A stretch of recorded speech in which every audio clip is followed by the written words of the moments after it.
Welcome to This Explainer. Today, we're diving into the incredibly moving story of Kisa Gotami and the mustard seed.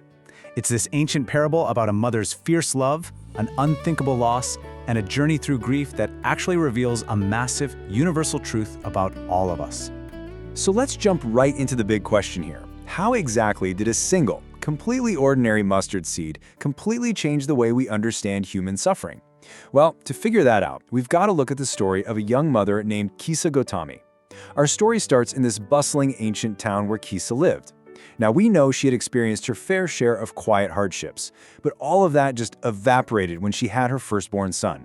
I mean, her entire world lit up. He was her absolute joy, her anchor, and literally her entire future. But life is incredibly unpredictable. It can change in a literal breath. One morning, out of nowhere, Kisa's child fell suddenly ill, and before the sun could even set that day, his breathing stopped. He was gone. And when her baby died, Kisa's mind just fractured under the immense weight of that grief. Completely refusing to accept this cold, hard reality, she fell into deep denial. She cradled his lifeless body tightly against her chest, totally convinced that he wasn't really gone. She just thought, no, he's just sleeping, or he's just deeply unwell. Trapped in that deep denial, Kisa carried her baby out into the streets. She wandered through the dust, knocking on doors with these wide, desperate eyes, just begging her neighbors for any kind of medicine to wake her little boy up. And the townsfolk, they just looked at her with this mix of absolute pity and horror. They tried whispering gently to her that, no medicine could help now, but she just couldn't hear them. Finally, a wise village elder saw the sheer depth of her agony. He realized that words weren't going to pierce her armor of grief, so he pointed her toward a physician who he thought could actually help, the Buddha, who happened to be staying in a nearby forest. Hope instantly flared in Kisa's heart, and she practically sprinted to the monastery. When she burst into the forest pleading for a cure, the Buddha's reaction was honestly remarkable. He didn't judge her delusion, and he didn't coldly state the facts to her. Instead, he received her with true metta. Now, metta is this profound, unconditional loving kindness. And this moment brilliantly illustrates a core psychological truth. Right? The Buddha understood that a deeply wounded mind simply cannot be forced into reality. It has to be gently, carefully guided there. So the Buddha looked at her softly and actually agreed to make the medicine.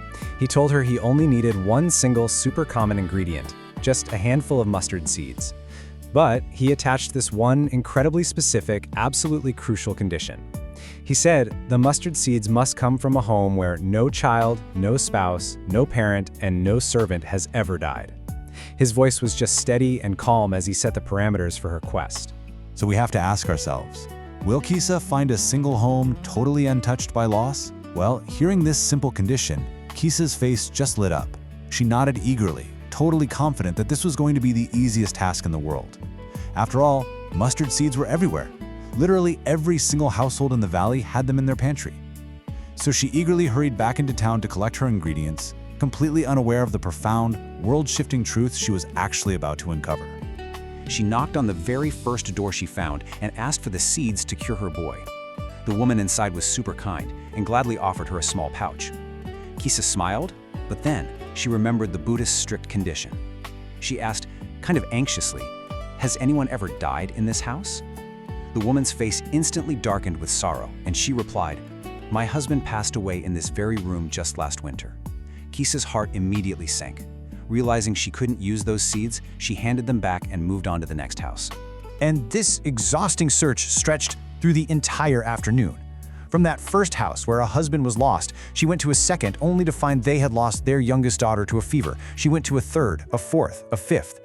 She walked through the entire city, going from the grandest mansions all the way down to the poorest huts. And everywhere she went, people were more than eager to show her kindness and offer up their seeds. But when she asked that vital question, no home was spared.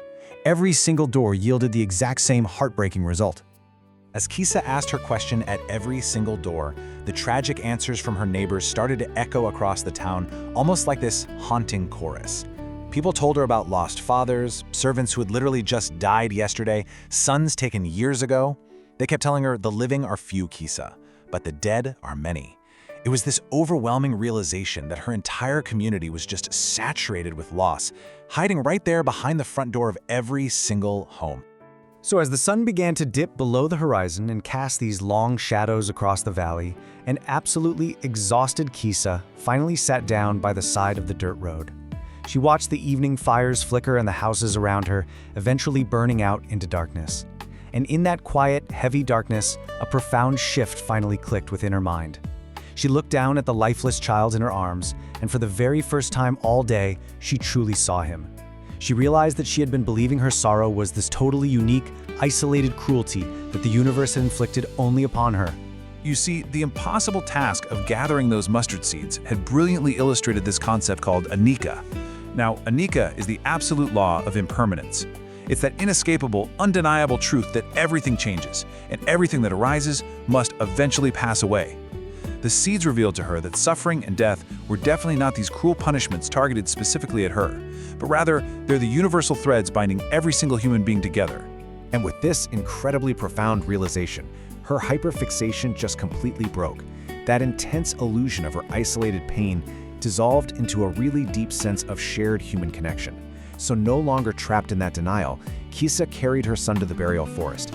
But this time, it was different. It was with this gentle, weeping reverence. She finally laid him to rest, letting go of the physical body she had clung to so fiercely all day long. Returning to the Buddha, well, her hands were empty, but her eyes were finally clear. She bowed deeply at his feet and she whispered, "The matter of the mustard seed is finished. You have given me the true medicine." She finally understood that the medicine he promised wasn't a magic potion to wake her son up. It was the wisdom to accept his passing. Having received this actual, real cure, she asked the Buddha to accept her as his disciple. This whole story just perfectly captures the essence of Vipassana. When we face loss or disappointment or severe heartbreak, our minds naturally tend to shrink around the event. We trap ourselves in our own private little worlds of suffering, basically convincing ourselves that we are entirely alone in our pain. But Vipassana, through the practice of mindfulness, invites us to take a step back and observe reality exactly as it truly is. It teaches us how to navigate these massive hardships by facing the reality of impermanence head-on. In our own lives, we so often fall into what the teachings call upadana. We attach ourselves so tightly to our personal narrative. We isolate ourselves, we build up these huge walls of resentment, and we constantly ask, why me? But when Kisa Gotami finally accepted impermanence, her grief didn't just instantly vanish. That's not how it works. Instead, her suffering transformed. Her deep isolation transformed into Karuna, which is universal compassion. She realized that everyone she met was walking their own difficult path, carrying their own invisible scars. Our pain doesn't isolate us, it actually connects us to the rest of the world. So, what should you really take away from this explainer today? Well, when we embrace the reality of impermanence, we can actually stop fighting the changing tides of life. The river of life is always flowing, and change is literally its only constant. By accepting this, we learn to love deeply and truly appreciate the present moment for what it is. We learn to open our hearts instead of building those defensive walls, connecting with others through our shared human vulnerability. And most importantly, we learn to gently set our heavy burdens down when the time finally comes. As we wrap up our look at Kisa Gotami and the mustard seed, I want to leave you with this final thought. What burden are you carrying right now that you really need the courage to let go of? Take a quiet moment today to reflect on your own invisible scars. May you find some real comfort in our shared humanity, and may you find the strength to finally set down what you can no longer carry. Thank you so much for joining me to explore this incredible story.